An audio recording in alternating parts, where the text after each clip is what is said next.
These are 5 Google Ads features we're excited for in 2023. Will, if you want to take it away, let's dive into number 1. All right, so number 1, you probably heard about this before, Performance Max. It's pretty new. It's in like the last 6 months to a year. So we're still like pretty much early adopters to this. Not a lot of people have been testing it out yet. So we're excited to kind of bring this out and guide you guys in the best direction. And we're already seeing really good results with some of our clients that we're testing it out on. So we're going to continue to keep learning there and make more optimization recommendations and see the performance grow for these campaigns. So Performance Max is a new goal-based campaign type that allows performance advertisers to access all of their Google Ads inventory from a single campaign. So that's kind of the unique thing, is that this campaign is specifically focused on driving performance through all the different advertising channels available through Google Ads. So that's going to be search, display, YouTube, Gmail, and discovery. And the way it does this is by using your conversion goals to drive more conversions or value by optimizing bids across channels in real time.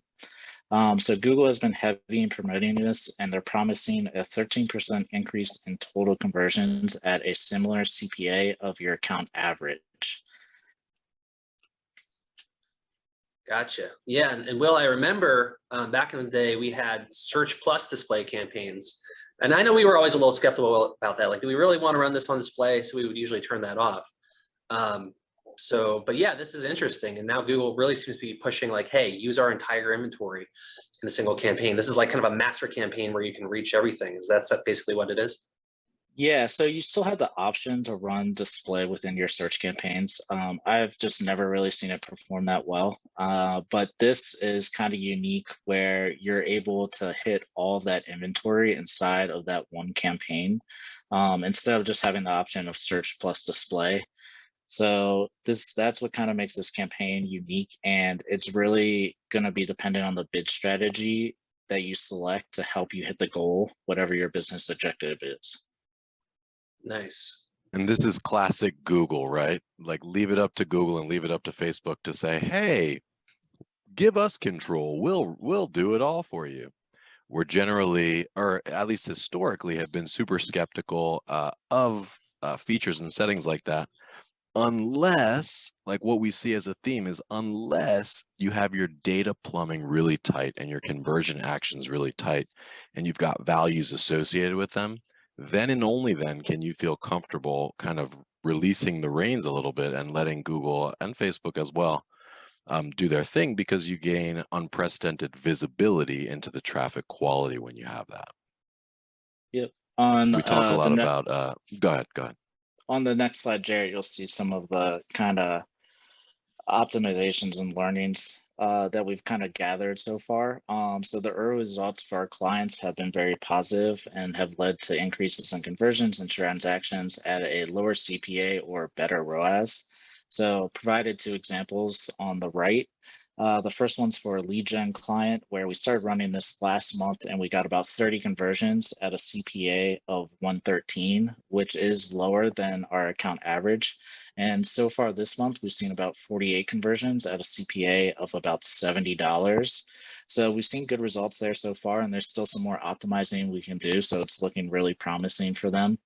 Below is an e-com client where we've been running this for a couple months now, because Google said a few months ago that they were going to start rolling smart shopping over to Performance Max. So if you're already running a smart shopping campaign, it's only a matter of time before that gets transitioned into Performance Max. So that's something to be aware of, but we just wanted to get out in front of it, learn as much as we can before we are forced into this transition. So really good results here so far. We've got about 122 transactions last month at a ROAS of 4.84, which is better than our account average. And it's better than what we're seeing as far as smart shopping goes. So kind of what Chris had mentioned before about your data being very important here. With a lot of these smart bid strategies, and this campaign specifically, since it's mostly automated, is it's only going to perform as well as the information that you're feeding into it.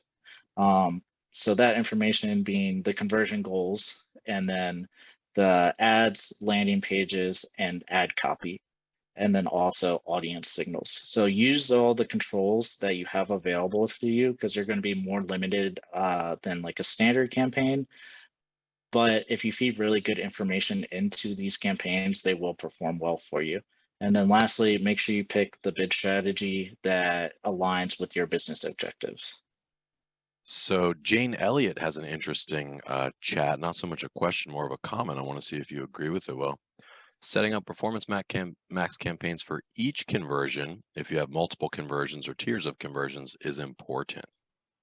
Would you agree with that? Or how do you navigate a world where you have maybe like an email capture conversion as well as like a full lead or a demo request conversion Yeah, so sets? Or I would say on. if I were going to do that, I probably wouldn't set up different conversions for the different campaigns for different conversion goals. I'd rather set conversion values for those goals so I can prioritize which goals are most important to me. So we just wrote a case study for this one client, First Step, where we had done this, where, we had all these goals that were important to us, but calls were the most important because they typically led to the most MQLs and most sales. So we were able to do some funnel math back out of that, assign the appropriate conversion values, and then use a bid strategy that would take into account those conversion values and prioritize the conversion value or conversion goal that had the highest conversion value, because that was the one that was most important to us. So it makes sure that you're not getting rid of all your other goals like emails, form fills, just to prioritize or only focus on calls, but you're still including those, but Google's really going to prioritize that conversion action that's most important to you. Interesting. Gotcha. Yeah, and that goes back to the importance of, when we're moving to this data-driven attribution future, telling Google, like, what is the value of any given action on our site, and obviously the ultimate conversion we're shooting for.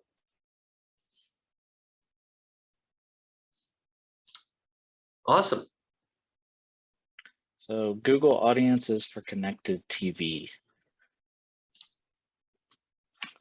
So connected TV is advertising on any of the following streaming devices: smart TVs, gaming consoles, set-top boxes. So it's really going to be the apps that are inside of those devices. So like your Hulu and Peacock and those sorts of things. Jerry, you can go to the next slide. So we care about this because the current ad buying process for these channels is typically pretty messy and time consuming. You're really focused on buying inventory that you think your advertisers will be viewing. With the shift to the audiences being included, so like your custom intent, your in-market segments, and those type of things, it's focusing less on the inventory and more on the users. I can't tell you how many times I've gotten an ad on like Hulu or Peacock, and I'm just like, this is not relevant to me at all. And it's because I don't meet the specific demographics or the specific target audience of that product, but they bought the inventory thinking that, okay, people that are interested in our product might be watching this.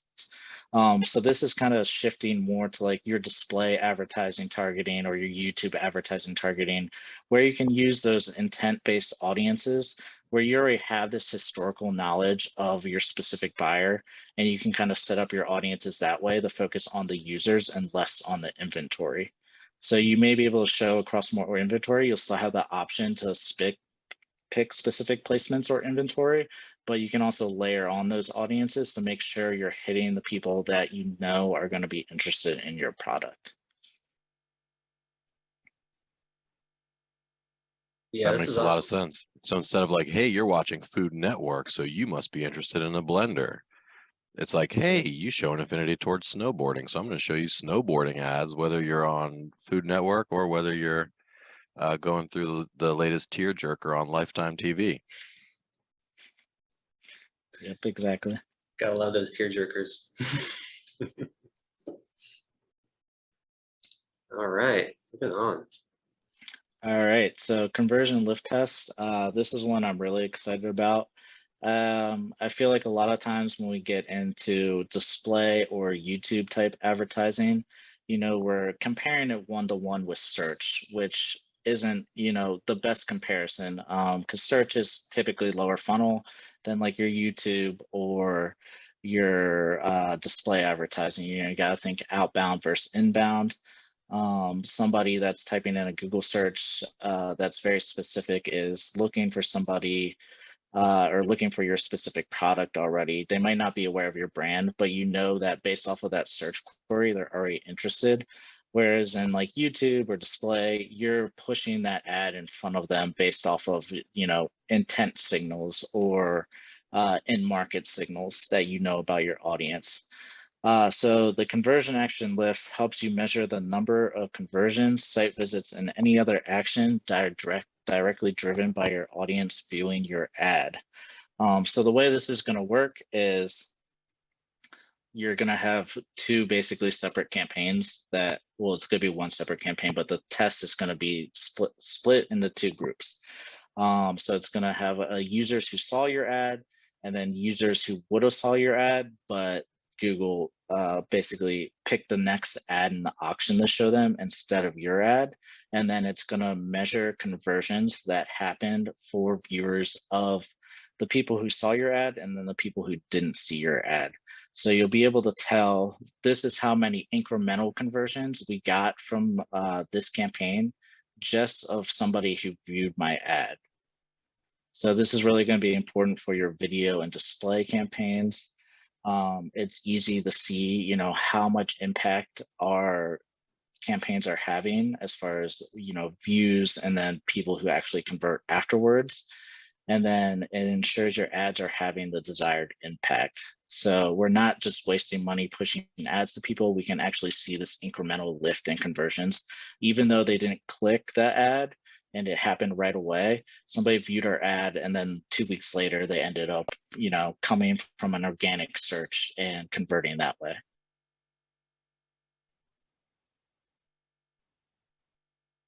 Yeah, that's super cool. Yeah, and it takes a lot of lift off of marketers' plates too, right? Because I mean, it's so important for us to go into Google Analytics and see like what the multi-touch attribution is and like the different journeys to conversion. But this allows us to actually measure or target individual, you know, creatives or components of that process, right? So we can solve for like, is that YouTube ad that we ran actually doing anything for us, or can we kill it and save money, right? Yeah, I think this is brilliant.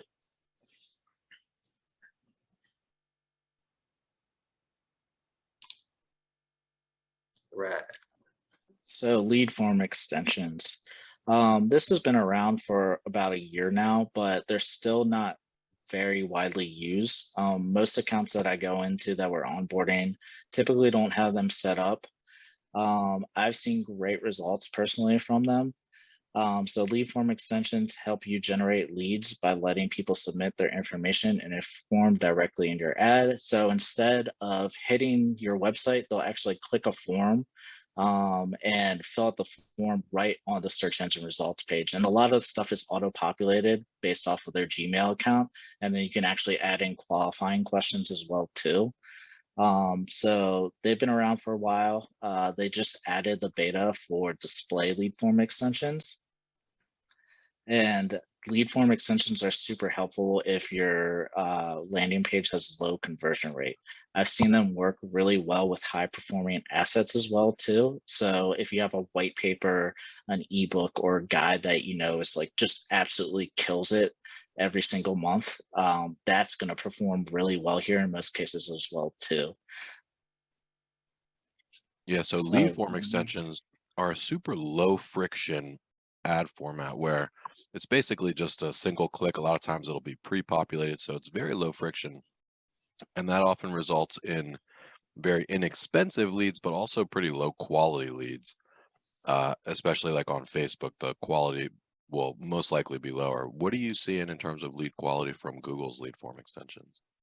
Yeah, so go to the next slide, Jarrett, because there is something pretty crucial that one, have a qualifying question in your lead form, because that's one that won't be auto-populated. So it will force the user to kind of provide like slightly more information.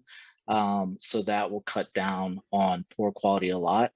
And then also too, this is kind of hidden in the lead form section. So you have to click on an arrow that says lead form type to pull up this drop down menu, but make sure you select more qualified when you're setting this up. So you have two options. It's more volume or more qualified. You definitely want to select the more qualified option. So that's how I've always been running it, just because the more volume thing kind of scared me, because I know historically, like Chris was saying, lead form on Facebook can pull in a lot of low quality leads. So this being pretty similar to that, I always want to do the best I can to make sure that, you know, we have the best qualified leads. So our leads aren't just like getting stuck at the lead stage, they're actually moving to MQLs and SQLs. And then another thing that you can do is make sure you set up an integration with your CRM. So if you don't have an integration set up, you have to manually download the leads and then import them into your CRM. So that can be an issue if you're getting a lot of leads on a daily basis and you're not doing that upload, because then your leads could just be sitting in Google Ads and nobody's actually working them as well either. So below is kind of just an example of a client that we set up lead forms last month, and we had a huge increase in conversions. Our the qualified rate stayed the same, so that's great. We're getting qualified leads at a much lower cost per click. And this is another example where we had this asset that was already performing really well, and we just added in the lead form extension for this asset, and it just continued to improve every single day and every single week. So if you already have an asset that you're running on search, you can easily add this in and just see how the results are, and then make sure you're tracking that quality as well too. Now, this is a detail question, but say that you have a campaign already that's running. Do you create a new ad group within that campaign that's lead form extension only, or do you need a new campaign? Or can you just create an ad that's a lead form extension within the same ad group? No, so I mean, basically the way the extension works is it's like a site link extension. So it's not like Google where you're basically creating a whole different ad, or like Facebook where you're creating a whole different ad type.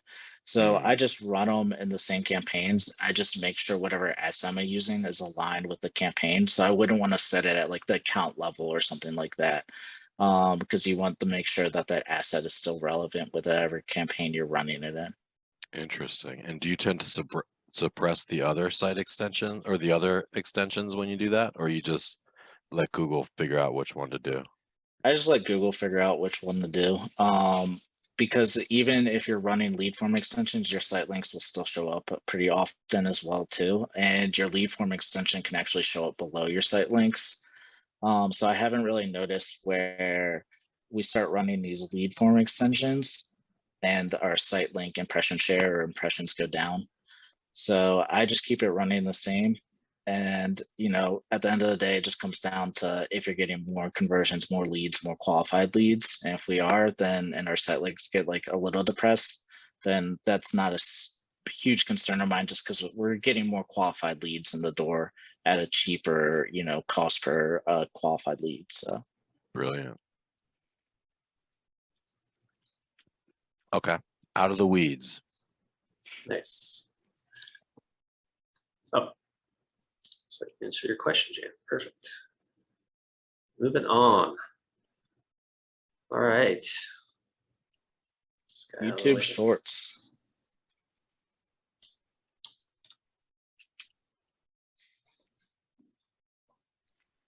All right, so YouTube Shorts is a spot to shoot, share, binge short videos. So 60 seconds or less on YouTube. So it's kind of YouTube's attempt to start competing with Reels and TikTok. So video for action and ad campaigns will automatically start serving on YouTube Shorts. YouTube is really prioritizing shorts for creators. So I've noticed a lot of them complaining, or not complaining, but just talking about how they've had to switch the content that they're actually putting out, because YouTube Shorts are getting so many more views than long form YouTube videos. So we kind of need to figure out how we can repurpose, or how we can start tailoring our ad copy to fit for shorts. So I've noticed you can probably repurpose a lot of your social ad creative. So if you already have like videos that you're running on Facebook, Instagram that are absolutely killing it, you can repurpose a lot of that here. Ecom clients can connect your product feed to create more shoppable videos. So that's an easy win right there. So if you're already set up inside of Google with your product feed, just make sure you connect it for those campaigns. Lead gen clients, make sure you include site link extensions and lead gen forms. Make it as easy as possible for the user to convert. So really create down on any sort of friction. Maybe somebody that is watching a YouTube video doesn't want to go to a different landing page, but they'll click that button and they'll fill out the form right there. So really cut down on the friction of them leaving YouTube, going to your landing page, filling out all the information or finding the form on your landing page, provide it for them right there in the moment.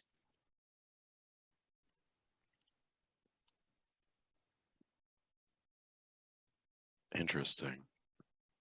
So I'm a little bit confused here. So you can have or you can have extensions on shorts. Yep. Interesting. So Yep. where would that render? How would it visually look on the short? Yeah, so this is something new that we haven't really tested out yet. So I'm not really sure how the lead gen form would work as far as YouTube. I imagine it would be similar to display, where instead of providing somebody the landing page to go to, once they click whatever download button or CTA button you had, they would go to the lead gen form instead of the actual landing page.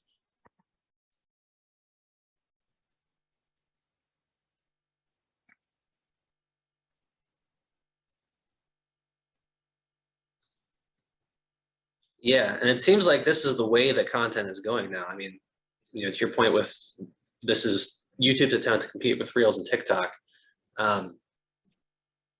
It seems like it would behoove us as advertisers to think about creative wise, like how do we create these short snackable snippets that fit what users are expecting now, right? If we can do that in a way that sells effectively, that's really the key, right? In a way that feels organic to the platform and doesn't feel like, just another, car automotive ad or something like that. Yeah, I think what you said, it's really going to be how to get your point across in that short time frame and actually drive action is going to be the big challenge here. Because even on like TikTok and Reels, it seems like they're really prioritizing videos that are less than 15 seconds because they're quick, easy to watch, and it makes it more bingeable. So that's really going to be the challenge here is how do you get your point across in that short time frame and how do you promote action? Yep. And Chris, I think we have an example. I can maybe pull it up or send you the link of something that's actually running on TikTok that has seen a lot of success that might be a good demonstration of what does good for the short kind of format look like. I can pull that up real quick, but while we're doing that, those are the 5. Do you guys have any questions or any particular insights that stand out to you guys?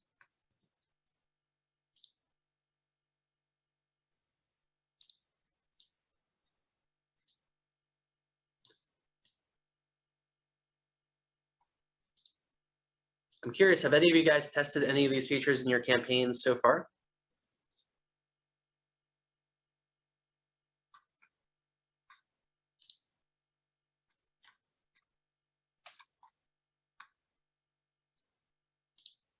Performance Max. I'd love it how all the platforms just blatantly copy off of each other. It's like, oh man, TikTok is gaining steam. And then now next thing you know, YouTube's home screen on the app basically looks like TikTok now. Yeah. And it's it's geniusly, almost devilishly genius because it's so incredibly addictive and so good, the targeting. Yeah. It's like I remember a couple years ago when Instagram tried to buy Snapchat and Snapchat didn't sell, and then Instagram just created their own stories, and that just kind of killed Snapchat.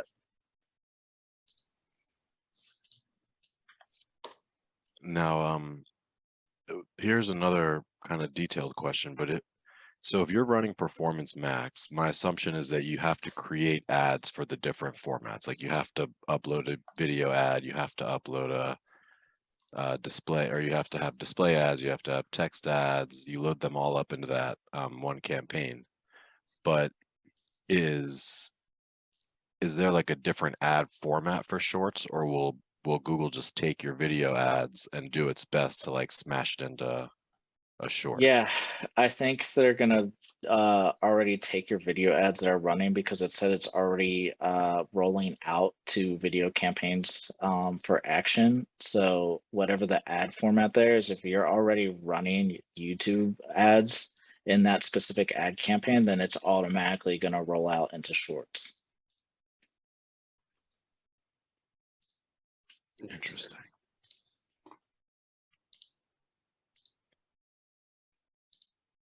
Andrew says, no, like I said, we sell intent behavior. We're targeting data to be used on Google.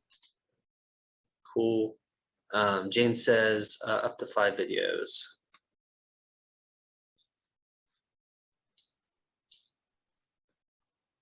Let me share my screen. Let's get on, see if you guys can hear this. I want to show you guys an example of a UGC, well, a short style ad that's working in the wild. This is actually a TikTok ad, but you could see something very similar working on YouTube Shorts as well.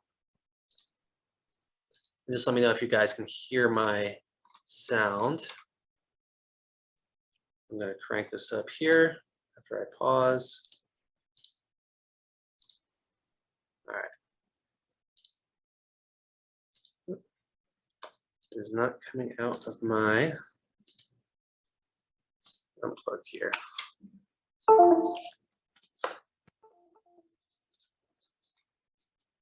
All right.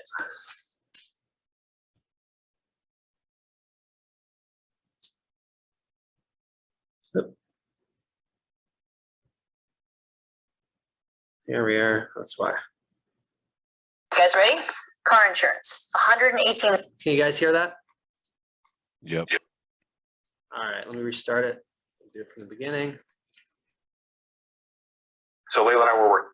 What's a crazy hack you found that has saved you money? Okay, check this out. I'm going to show you how I afforded this car, okay? All right, you guys ready? Car insurance, $118. That's what I was paying. Yes, I picked up the car a few months ago, and watch this. Ready? $97 premium. My fees were $20. Okay, $118. Now I cover up my private information, guys. $39, $118, $500 for comprehensive, $500 for collision, $500 comprehensive, $500 for collision. Okay, you see, they're the exact same model. The Hyundai Ioniq, it's the same policy. $118 to $39. As you can see, I have full coverage. I have a premium policy. I love my coverage and I love my insurance company, but I was paying a lot and I didn't even realize it. Scroll down, you go to yours. Take 2 minutes, guys. It's free. Stop overpaying. Fill this out. What's a crazy hack you found? Yeah, so you guys can kind of see how it's very direct and to the point, right? Gets right into it. It's like, you know, it's kind of stitched together like a TikTok. What's a crazy hack to save you money? And then it goes into like, hey, here's the hack. Boom, right? And it's very like, you know, it's doesn't feel produced. It doesn't feel like it's, you know, something that, you know, a company made. It feels like someone just whipped out their phone and showed like, hey, this is this thing that's working for me right now.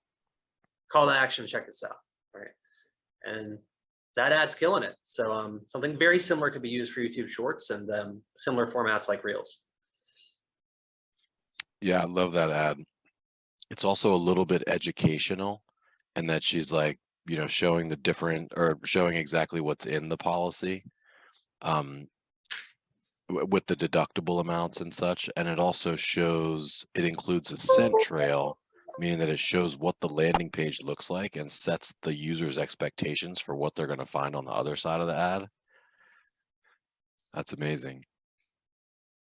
But yeah, so if you don't have the ability to create ads like that, you also see there's heavy text overlays. It was very fast cut, like it was fast paced and fast cut. So if you don't have the ability to create content like that, or you don't have anybody that can do it for you, I would suggest basically adding that to your list of people that you need on your team. It's definitely a very specific skill set. It's also pretty learnable. Like it's not really that complex. And there's some, like if you scroll around on YouTube Shorts or TikTok for just a little while, you'll see like a lot of the styles and things that many people are using that are working. So if you don't have a really strong video editor like that, I would definitely add that to the list of folks to hire. 100%. Will, I'm curious, going back to Performance Max. So how would you suggest we like test rolling out a Performance Max campaign? Like say we have campaigns running now, we got search campaigns, we got display campaigns. Like how would you go about like testing into Performance Max if you already have campaigns up and running? Yeah, I mean, Performance Max is a complementary campaign, so it's meant to run alongside your current campaigns. And I know there's been like a lot of confusion, especially since Conversion Max is automated and it's going to serve on search, whether that would, you know, kind of eat away at your search volume for your other search campaigns. It really shouldn't. It all depends on whatever the ad rank is for the specific query. So if you have exact match or even like phrase match, broad match, if that query exactly matches one of your campaigns inside of your search campaigns, that ad rank is going to be higher and that ad's going to show. If the query isn't an exact match query that matches one of your keywords, then whichever campaign, let's say Performance Max or your search campaign, has the highest ad rank, that's the ad that's going to show for that query. So I've just been going ahead and launching it, seeing how they perform, making it sure I have it, you know, set up the best way possible based on my asset groups, my conversion data, and my audience signals that I'm running for the asset groups. They do have a testing feature that's in beta right now, so you can see the exact lift that, you know, Performance Max has provided to your account. I mean, it's pretty easy to identify that without running that as a test. And it's still going to spend the same if you're running it in that test or not. So I've just been rolling it out and seeing how it performs as far as like my CPA goes, and then my cost per an MQL and stuff goes, and seeing how that matches up to what we've done historically with inside the account. Gotcha. That makes sense. And is there a threshold for what it would make sense to start testing Performance Max? And what I mean by that is like a certain number of conversions you're getting per month or transactions or something like that. Not that I've run across. I mean, we work with, like, at least I'm working with some pretty large accounts, so we have good conversion data in most of them. I have seen them perform pretty finicky with certain bid strategies. So basically, when you're setting up these campaigns, Google will tell you that, you know, you can start with TCPA or TROAS right away because the campaign is going to use all of your account data to optimize it. I launched a Performance Max campaign with TCPA on an account that had about 60 conversions a month. And the first 2 weeks, it just didn't spend at all. And then all of a sudden, it spent 2x my daily budget in like 3 days. Oh. So, and it didn't convert that whole time. So I was like, okay, we obviously can't keep doing this. So let's lower the daily budget and let's switch the max conversions. It stopped spending again for about a week. And then all of a sudden it just kind of took off and started spending and converting right away. So if you're don't have a ton of monthly conversion data, probably around like 100, 150 plus, then yeah, you probably want to start with like a max conversions or max conversions value bid strategy, and then move once that campaign has, 30 plus monthly conversions.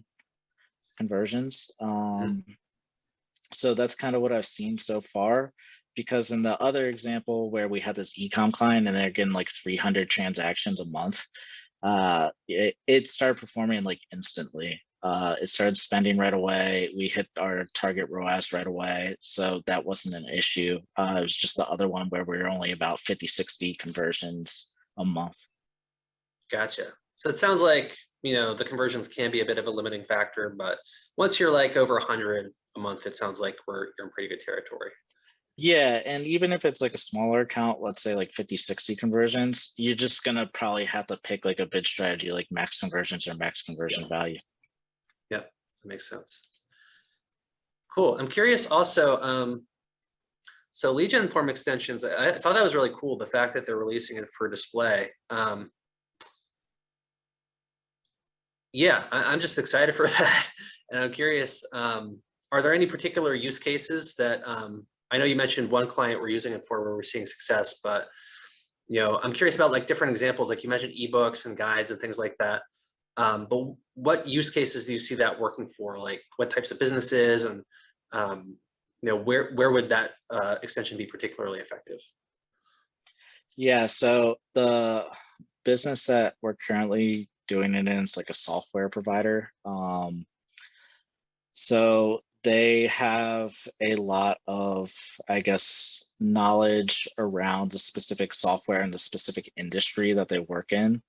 So like a lot of developers and stuff are just looking for information around the product they offer and in the verticals they work in. So that's worked really well for them. So I think any client that's kind of like that, maybe where it wouldn't be as relevant would be obviously in like an e-com account, or where you don't have those touch points of people, looking for more information, where they're not already downloading like ebooks, white papers on your site, just looking for industry knowledge. Probably not as relevant there, where, a form demo or like a requested demo or something might be more relevant and might not work as well. Gotcha. But if they're looking for industry knowledge, or you already know, like a lot of people take that initial step of downing like some kind of asset before they actually set up a demo, then it's probably going to work pretty well. Gotcha. So if there's a consideration process, then it probably would make sense to test lead extensions. But if it's like a short-term transaction, like if they're going to buy within the week, then maybe not, depending. Yeah, probably not. Yeah, cool. Awesome. Well, I guess, last question, then we can move to wrap. What are you most excited for, Will? Like, amongst the features that we talked about, or other things that are coming out with Google Ads that, are top of mind for you? I mean, I'm actually excited for this move towards automation. It takes a lot of off my plate as far as like having to set daily bids and that type of stuff, and it allows me to focus more on the stuff that I want to focus on, which is like ad creative, landing page performance, and those type of things. And like I said before, it's really with these smart bid strategies, your account's going to perform as well as the information that you're providing it. So it takes off that daily management and lets me focus on like higher level stuff, like, okay, how can we improve data quality? How can we improve this landing page? How can we improve ad copy? So it just kind of shifts focus away from certain things and moves it onto other things. But the other things are more important at this point for your account health and driving performance. Awesome. That makes a ton of sense. Well, Will, thank you so much. This was fantastic. I learned a ton. I hope everyone on the call here did too. This was great insight. I'm excited for some of these features. Two quick things before we wrap. First and foremost, if you haven't yet, we post recordings of these usually 1 to 2 business days after, and we post those to our YouTube channel. So if you go to just search WebMechanix on YouTube, we'll pop right up. Go ahead and subscribe, and if you happen to miss a session, you'll be able to catch it on the recording. And I just want to let you guys know that next week we are going to be doing part 2 of our TikTok ad series, and we're actually going to be talking about the psychology of TikTok ads creative. So we're going to be going really deep on what makes a great TikTok ad, how you can create ads for the platform, how to get your brand team ready for TikTok and why it's a little bit different and how they're going to have to shift, and exciting stuff like that. So if you're curious about TikTok, or you're looking to run ads on TikTok, running them right now, great one to check out. Wouldn't want to miss it. And yeah, that's about it. Hope to see you guys next week. And yeah, great session, everyone. Hope to chat soon.